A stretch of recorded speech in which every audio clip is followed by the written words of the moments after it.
A tecnologia parece capaz de tudo, mas para acessar um site você ainda precisa provar que é humano, clicando em hidrantes e semáforos. E isso está irritando até quem a gente menos espera, porque o sistema desconfia de você e joga na sua cara o CAPTCHA, esse teste insistente que te trata como impostor e exige todos os dias uma comprovação silenciosa de humanidade.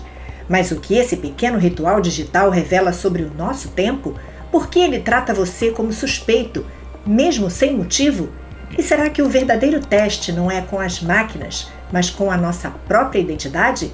É o que você vai descobrir agora no Pura Teoria.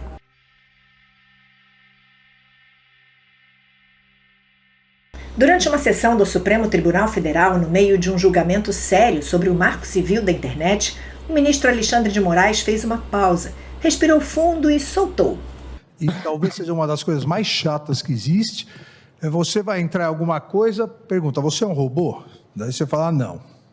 Aí vem, clique onde tem semáforo. Né? Você clica o semáforo, nunca dá certo. Só dá certo na terceira vez ou quarta vez, porque acho que o robô não tem tanta paciência quanto o ser humano. Essa fala virou meme, mas certamente você também já passou por isso.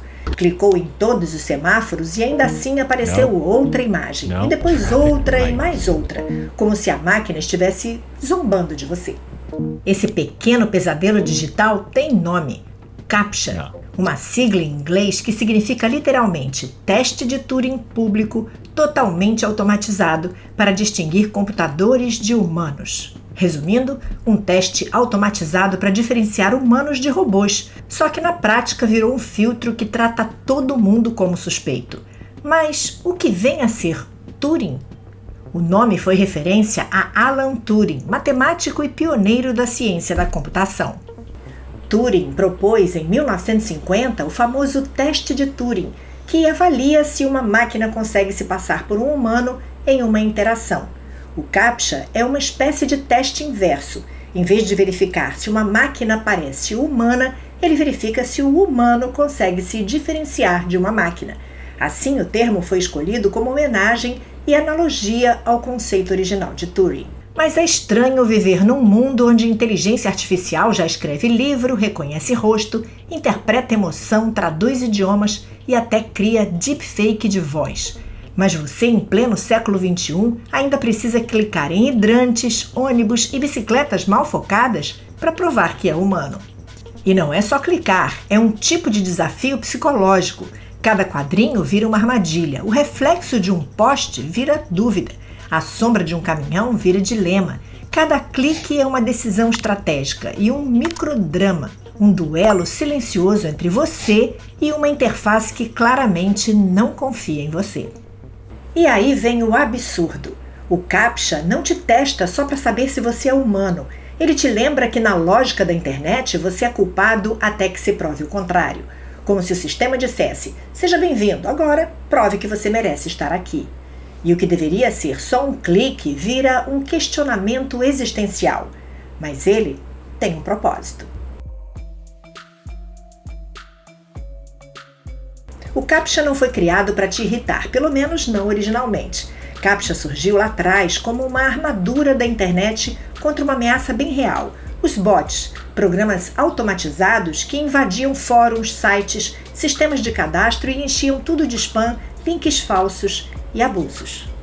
Antes mesmo de CAPTCHA virar palavra conhecida, em 1997 o buscador AltaVista já enfrentava um problema desses. Usuários criaram programas que enviavam URLs automaticamente para a máquina, tentando manipular o ranking de resultados.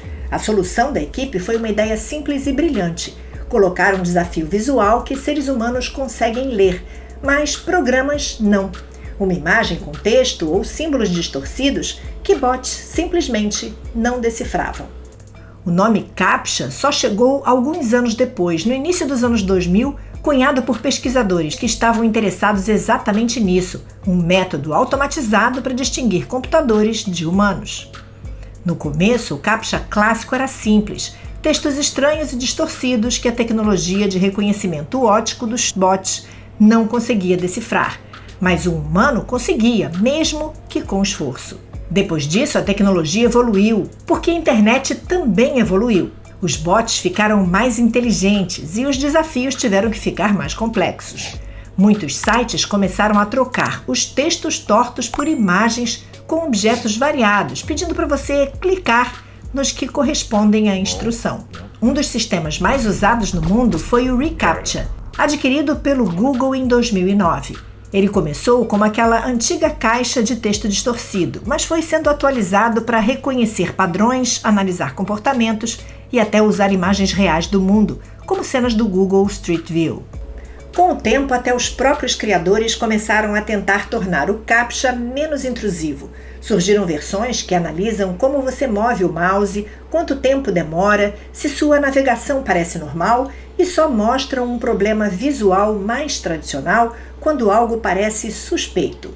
Alguns sistemas hoje são quase invisíveis ao usuário, decidindo nos bastidores se você é humano ou não.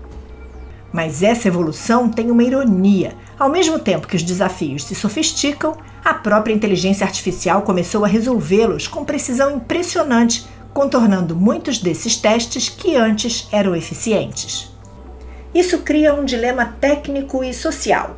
Quanto mais a segurança da internet tenta nos separar dos bots, mais ela acaba pedindo para a gente provar algo que na prática máquinas já conseguem fazer tão bem quanto ou melhor que nós.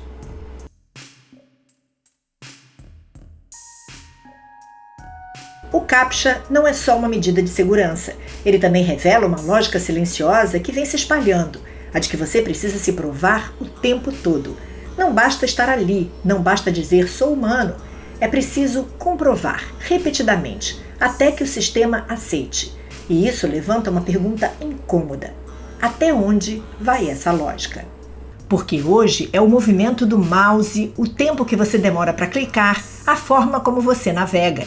São gestos automáticos que alguém em algum lugar transformou em critério, em dado, em filtro.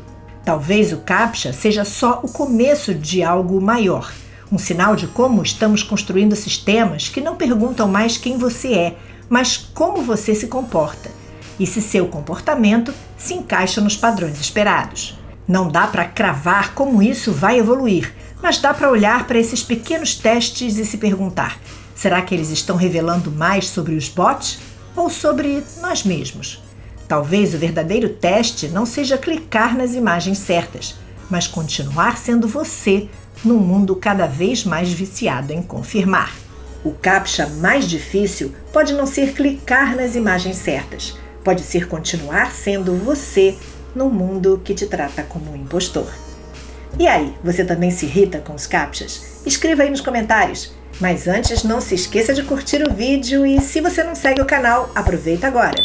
E como você convive com os seus segredos? E o que as teorias dizem sobre o que acontece quando contamos ou guardamos o segredo de alguém? Clique no vídeo que aparece aí na tela e eu te espero lá. Eu sou Cíntia Neves, do Pura Teoria. A gente se vê no próximo vídeo. Tchau!